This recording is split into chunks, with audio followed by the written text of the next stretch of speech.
Welcome to the Field and Garden Podcast. I'm Jessie from the Gardener's Workshop. Today I have a recent Clubhouse chat to share called the 411 on Celosia. In this chat, Lisa covers all the basics to get you started, including variety selection, seed starting, harvesting, and conditioning too. This one is jam-packed with great information, so I hope you enjoy. I think Celosia is one of the best kept secrets in flower farming. So welcome everybody to the Flower Farmer Show. My name is Lisa Mason Ziegler. Once we kind of got it figured out, it quickly grew into one of our top 10 producers and cash crops and beloved flowers, not only for us, but for our customers. And so we're going to talk about that today. The first thing I want to talk about is that Celosia is a very large family of plants. And in that family, there's the plume Celosias. Those are the spikes. Some of them are fat and fluffy. Some of them are skinny and tall. Those are plumes. They can be Celosia plumosa or spicata. There's a couple of different species. And then the Coxcomb is Celosia cressida.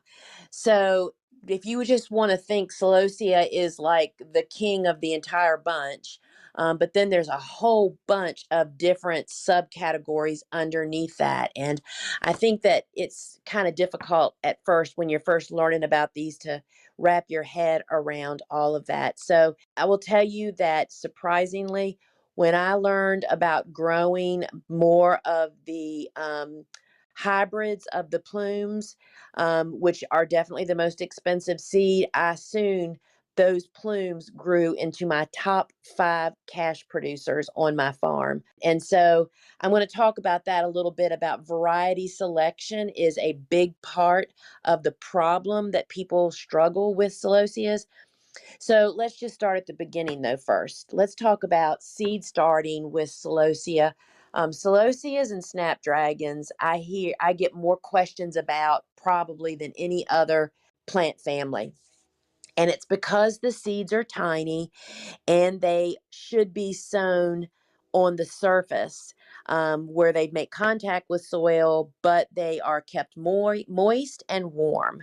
And that is a challenge in some situations. So we start all of our Celosias indoors, and I'll just stop right there for just a second.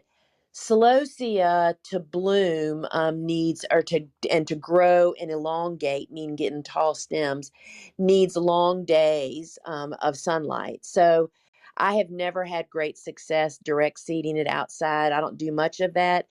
So we start all of our seeds indoors, and we do use soil blocking. I do feel like the fact that we do soil blocking is a big part of how we have become so successful with Celosia.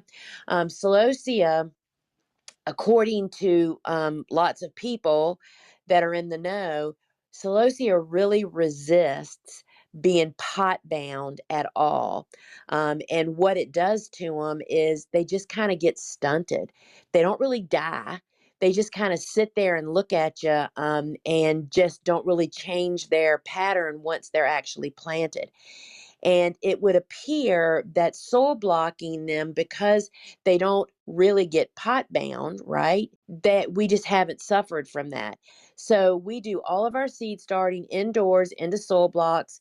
I've done them both on a seedling heat mat with the burlap, wide weave burlap laying on top of the blocks to trap moisture.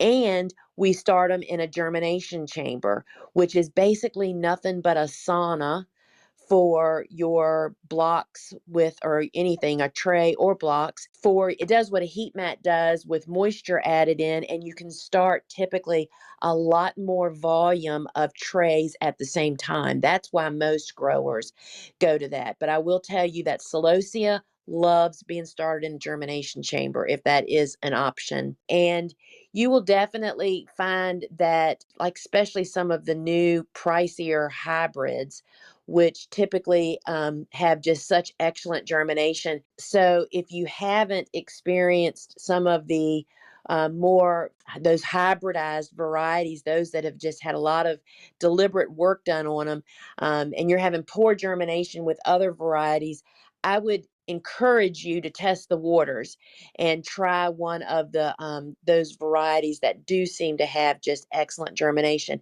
And I'm not implying that the others don't, but I just know that with Sylphid and Spring Green and a lot of those, you know which ones they are because of the cost of the seed. But in our general experience, we have excellent germination with them. So we start them indoors. They germinate in under 5 days typically.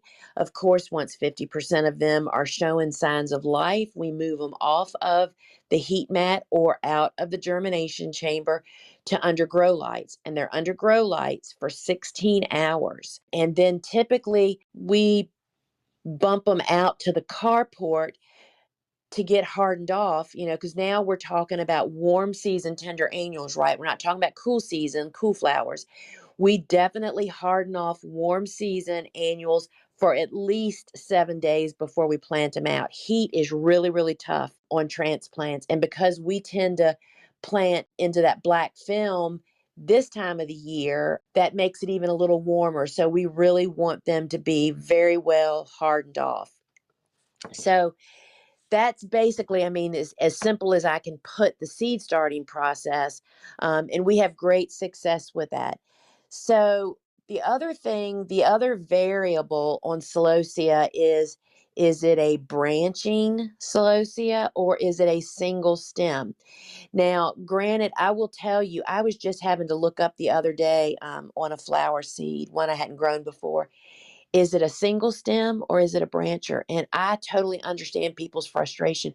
I could not find anywhere where it said what it was, that it branched or it was a single stem. Anyway, so I totally get it. We really try hard to include that information. So you really need to know that about whatever it is you're starting, because that will 100% determine your spacing in your bed. So I'm going to tell you what my spacing is, but you have to know which variety. You have to find out, is it a single stem or is it a brancher? When we plant single stem coxcombs, those varieties that I've grown that I know about, Spring Green, which is top of the pile for me with coxcomb, love that variety. And I'll tell you in just a minute why these pricey hybrids are pricey. I'll tell you about that when I finish this. So when you're planting single stem coxcomb, for instance, my beds are 30 inches wide. We put 8 rows across the bed, just like I do Lysianthus. And we space the plants in the row 6 inches apart. So we still use the flower support netting as a planting grid. Okay. We put those 4 squares, we kind of center it on the top of the 30-inch bed, and the netting is a little narrow than a bed. And then we would put 2 plants equally spaced out within that 6-inch square, in each one going across. And because it's a single cut, one and done. And the closer you plant them together, that helps encourage them to elongate and grow taller. So that's the spacing on single stem. Now, for branching Celosias, which can be the plumes and the coxcomb, that way you encourage taller, straighter stems for the singles, and you give your branchers room.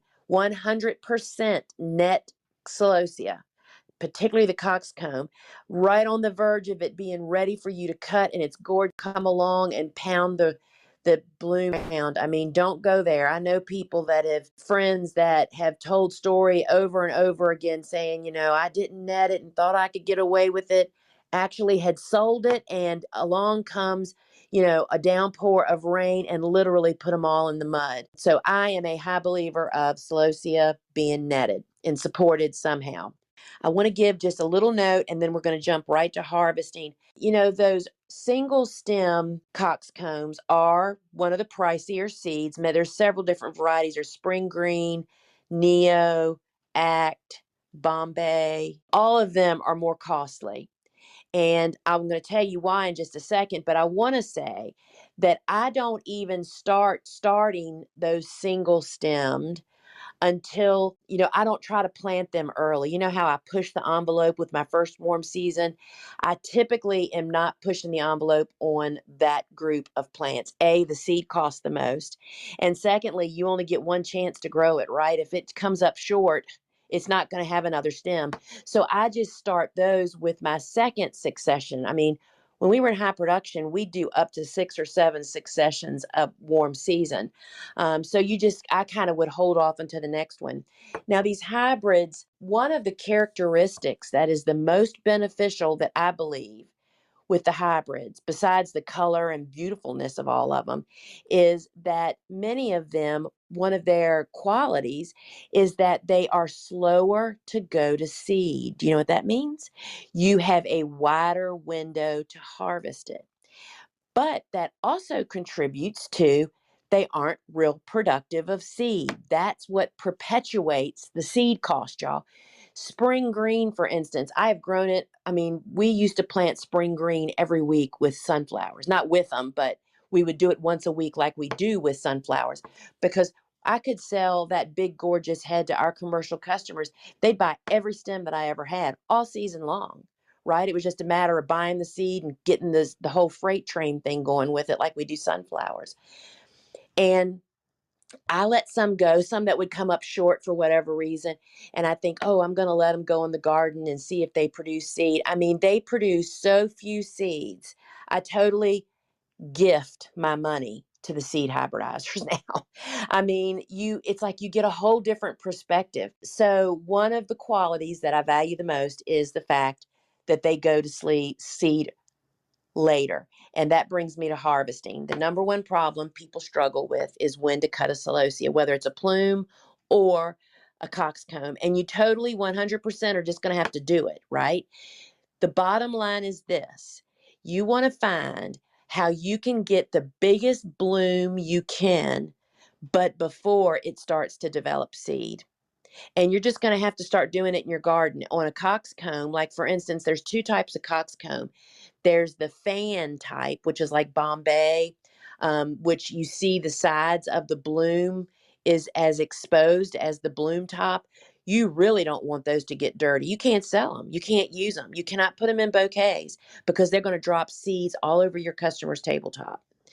So coxcomb, a fan type coxcomb is a really good one to learn on because you can really see it. When I'm walking in my garden and I'm harvesting, I am constantly looking for the first signs of a little dirty look, a little bit of, because the dirty look is that black seed that's starting to develop deep down inside.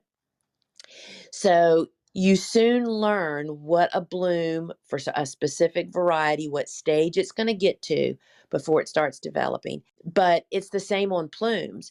You do not want the bottom of that bloom to start having seed. You think if you just clean those seeds off, that'll fix it. Not at all. It's going to continue to develop. That's why I had to really work hard to get my florist to accept celosia, because they had been ruined by people selling old celosia or too young that didn't hold up. So it's 2 problems. You cut them early, they'll wilt. Cut them too late, they put seeds all over their tabletop. And let me tell you, it looks like mouse poop. People are not happy. You will never fix it. So that's the bottom line. You want it as big as it can be, but before it starts to develop seed. I also want to say I don't really dry a lot of celosia. That's kind of really a specialty. There are some varieties that are known to dry better than others. The one that I'm most familiar with is, and you can see a picture of it. I'm looking on my website right now if it's on there. Yes. The Cramer's Coxcomb mix. Mr. Cramer was a flower farmer, a big flower farmer in Pennsylvania. He and his wife, we lost them to a car accident several years ago, but their son still grows. They used to be huge dried flowered growers. So he was always hybridizing for better drying qualities. And that's why that's named after them. The mix has 3 colors, the lemon lime, the rose, and the dark burgundy. And the quality they possess is they hold their color better once dried than most other coxcombs. So again, that's a quality you need to look for. Not all Celosias dry well. Jessie, have I missed anything you wanted me to say, or do we have any questions? Let's see here. One person says, I'm having Celosia germinate at different times. It says when 50% germinate, I put under lights, and then a few more start to appear but never fully open. I'm using fresh seed, and I know if I leave the heat mat on, the first ones will get leggy. Do you have any tips for me? Sure. And so if you say they don't open, I'm guessing that means that the seed is clinging to the top of the transplant, the little stem. That is a lack of moisture. Whenever that seed clings, and I will tell you, that happens in snapdragons too. And I definitely see that happen more in one variety over another. Some do that more often, but a lack of moisture at a certain point in that sprouting stage is what caused that. And so, particularly, and I totally get about 50% are germinated and the rest haven't come along. I find that misting the blocks from the get go can help avoid that from happening. And so, as long as, the grow area where your light is, that having that be warm, like not moving them out to a cool garage into where your grow lights are. A warm air temperature under grow lights will help those others that have not sprouted perhaps continue to sprout. And I thought of something that I wanted to add, Jesse, that I forgot. I do want to say the most commonly grown plume celosia that particularly new growers kind of cling to because it's cheap is Pampas plume. And Pampas plume is an all right seed, but I will tell you this. It is very quick to go to seed. It puts more people off of Celosias than any variety I have ever seen. I would not grow that as a commercial cut flower grower. It's great in a home garden or somebody that's just kind of testing the waters, but it is almost impossible to keep on top of keeping that harvested enough, and the plumes aren't very big, so you're always waiting for it to get bigger, but what happens is it goes to seed really quick. Okay, so somebody asked about a specific variety, the Bombay series. They were hoping that you could explain what category those go in and how to care for those. Sure. So that is Celosia cressida, it's a fan coxcomb, and it is a single stem 100%. Which means you would plant them close. All of those colors are just beautiful. I will tell you that when I first started growing, I only grew the branching, like the Chiefs and the Karumi and the Cramers. And then I started growing all the individual colors of those. And they're called ball type blooms. If you look at them, they're like a softball, they're rounded.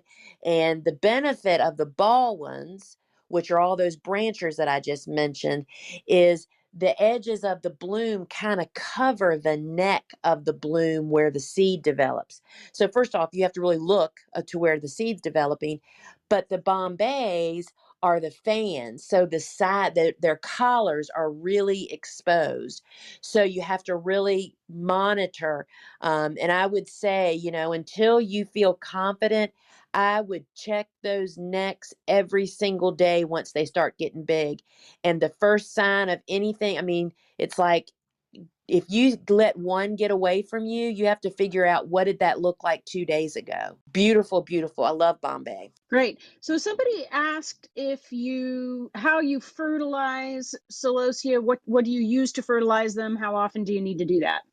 Sure. Celosias appreciate well-prepared soil, excellent drainage, high nutrition. And when I say high nutrition, that to me just means standard nutrition, which is we basically incorporate at bed prep just a standard dry organic fertilizer, chicken litter based fertilizer, which is like 532. I think I'd have to look at the numbers. We sell it on our website. You can look at it there at the fertilizer and see what the number is. Celosias definitely appreciate water. They're definitely drought tolerant, but you get longer stems and bigger blooms. When we have a rainy season, I am blown away. I will tell you that the most productive coxcomb that I have ever grown. And I discovered this during our supermarket days when we were making, 250 bouquets a week on top of all of our other customers. for supermarkets, it's the Celosia Coxcomb orange red. You can see it on our website there. Bobo has an armload of them on her shoulder. We would get up to 15 to 20 stems. I mean, stems like you're looking at on her shoulder off of one plant. And that happened during a year of a lot of rain, which can also rot the blooms if it's too much rain. And, to follow the instructions on whatever liquid organic fertilizer you use, I would love to fertilize weekly in my garden, but it just doesn't happen. And so a once a month irrigation with fertilizer in the irrigation or a soil drench would definitely be beneficial. Okay, so there was a follow-up question about the germination chamber. So somebody asked what temperature you set the chamber at. Do you set the water temperature at a certain temperature specific to Celosia, or is there like one you use for all of your warm season? Sure, that's a good question. So basically, our germination chamber is set at like 83 degrees for all of our warm season. And you learn these things as you get more and more experience. But 83 is pretty much our go-to for all of our warm season grasses and gomphrena and everything, basils, all that stuff. I've got one here that was asking about the succession planning for Celosia. So you may have already answered this question, but they're wondering how many successions you're doing in a season. Probably the better question is how far apart would you space the successions so that they can apply it to their own season? Sure. So, depends on if you're growing a single stem or a brancher. A single stem coxcombs like the Bombay and Spring Green and Neo and Act, which are all, one stem, one bloom, you could plant them every week. If you've got, what it all boils down to is manpower to do all that, and the job, and if you have sales for them. So single stems, you can do them as often as you're able to. The branching Celosias, we definitely squeeze in, that first warm season planting, which, we did like, I think it was instead of the second week of April, it was like the third week of April this year, while it was still a little cooler than it should have been, but we did plant it into black film with hoops and covers and squeaked them in, some of the branchers in. Our second planting of Celosia falls about 4 to 6 weeks after that. And it just really depends on what your sales outlet is. I will tell you that first planting historically of the branching Celosias will go on to produce all season long. The first and second, basically, during those that just really get in early in the season. However, you know how when a plant first gets planted out, those first few cuts are the biggest and best. So we continue to succession plant, up to 4 to 5 times during the season. But you have to remember, we were selling 23 florists, supermarkets, yada, yada, yada, which meant we had endless need for flowers.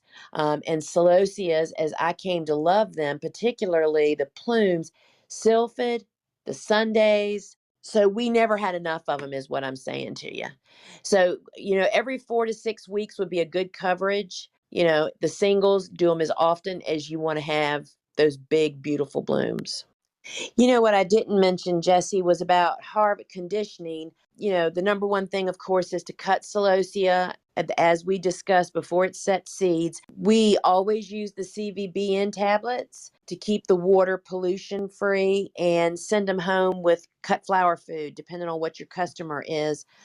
We do not put any Celosias in the cooler. They are super long lasting.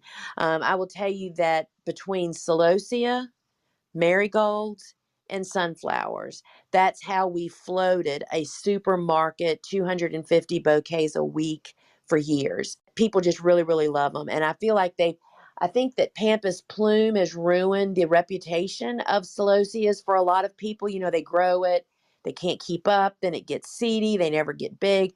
There are so many better varieties to try.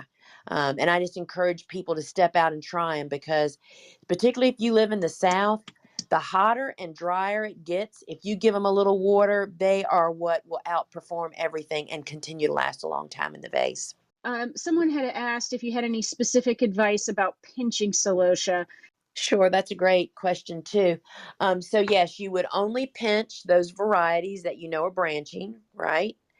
I mean, if you pinched a single stem, then you probably would get more stems, but they'd be short and squatty, not worth the money you paid for them. And you, I mean, as in soil blocks, we can pinch them in one of two places. One is in the tray. Once they pretty much reach that 3 to 5 inch, perfect to go to the garden, but for some reason I can't plant them yet, or we're not going to be able to get to them yet, that's when I would pinch them, leaving 3 to 4 leaves on the plant. And then I would allow them to sit and wait until they'd recovered from that pinching. And that sign to me is when I see little sprouts coming out from where I made the pinch. That kind of confirms, oh, okay, I'm over this now. I can move on to the next one. But I will tell you, so often for us, because of I call it the freight train. It's a runaway freight train. Seed starting is on our farm, and it is on most flower farms. Your space is of such a premium. You never have enough heat mat. You never have enough germination space. You never have enough grow light space. You never have enough hardening off space. If you can get your plants out into the field where they're going to be planted, that's where we do a lot of our pinching, because they're already out there. And when I do a lot of pinching is when I'm walking Tucker, laps around the farm. It's like, oh yeah, I'm going to stop and snip those off. That's how I did the Cosmos the other day. And because then you don't have to do anything else. You're done, right? That's the big thing about pinching is do not pinch single stem Celosias. Thanks, everybody. Hope you have a great day. So I have another note, short but super sweet and very encouraging, that I'd like to share with you. And it is from Beverly. And Beverly writes, and she also sent 3 images, beautiful images from her customer. Thank you, Lisa. I have been having a blast ever since I took your class. My florist posted this image of me carrying in the snaps and irises on her Instagram page. I feel so fortunate to have a florist 8 miles from my house who loves local flower growers. Thank you again, Beverly. Friends, it just takes one positive experience like this to really fuel you to find more customers and just to jump in with 2 feet when you realize that people really want what you have. Thank you, Beverly, for sharing your positive experience. Okay, welcome back. I'm including links in the show notes to some of the things that Lisa mentioned in this chat. We'd also love to have you join us live on Clubhouse if you can. We're on at 1 p.m. Eastern on Wednesdays. I'll include a link to Lisa's club on Clubhouse in the show notes as well. And if you like what you're hearing here on the Field and Garden podcast, we'd love it if you'd tell a friend about us and leave a review for us wherever you get your podcasts. Thank you so much for joining me. I'm Jessie at the Gardener's Workshop, and I hope you have a great day.